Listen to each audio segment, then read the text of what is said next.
all, I'm Nell, solo parent and hardworking mom. Every week, another story pops up on social media.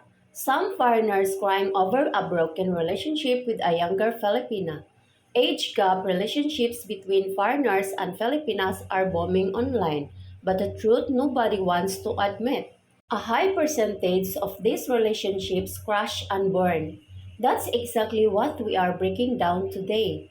Grab your coffee, sit tight, because by the end of this video, you might think twice before diving into an age gap fantasy that could turn into an emotional disaster. Foreign men often arrive in the Philippines with romantic dreams. I'll find a loyal, beautiful, simple woman who appreciates me for who I am. But the reality is, many Filipinas in their 20s or early 30s are living in a different social era: TikTok, validation culture, and modern independence. What starts as a romantic fairy tale often becomes a battle of values and lifestyle. Foreign men think they are bringing security. Filipinos think they are finding stability. But both often forget love has an expiration date if it's built on assumptions, not alignment. Let's not sugarcoat it. Money plays a major role.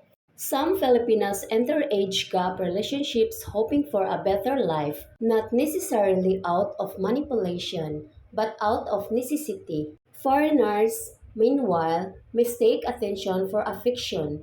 When the financial flow slows, affection often fades.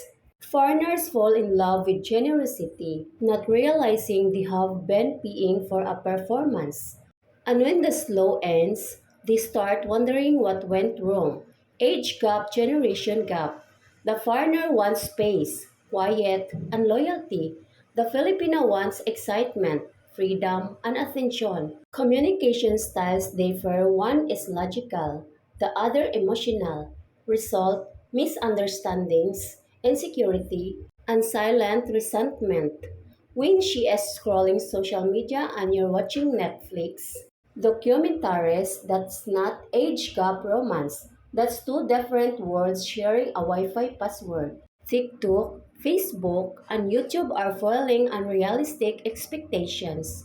Filipinas are seeing other women being spoiled, sponsored, and traveling. Foreigners see videos of loyal Filipinas and assume that's the standard. Everyone's comparing and relationships become performative. The modern Filipina isn't living in 1985 anymore. She is living in a digital Manila where validation is currency and likes matter more than love. Many Filipinas face family pressure to provide financially. The foreigner often feels like he's buying love and feeding a clan. This imbalance turns romance into resentment. Cultural miscommunications, humor, religion, family expectations, gender roles all clash. When you think you are marrying just her, but you actually married the entire barangay, you will understand what cultural shock really means. The older partner feels unappreciated. The younger Filipina feels controlled or misunderstood. Jealousy becomes routine. Long distance communication breaks down when trust dies. Foreigners often mistake control for care, and Filipinas mistake patience for weakness. Both end up emotionally drained. Key lessons: 1. Love doesn't erase culture shock. 2. Attractions isn't enough, alignment is. 3. Financial imbalance breeds emotional imbalance. 4. Boundaries plus understanding equals survival. If you want an age gap relationship to work, build it like a house. Foundation first, fantasy last. So why do most age gap relationships between foreigners and Filipinas fail? Because people fall in love with the idea of each other, not the reality. Until both sides grow emotionally and culturally, these relationships will continue to look perfect online but crumble offline. Call to action: drop a comment if you agree, or share your experience below. And if you are a foreigner thinking of dating in the Philippines, do your research, protect your heart, and remember, love without awareness is just a ticking time bomb.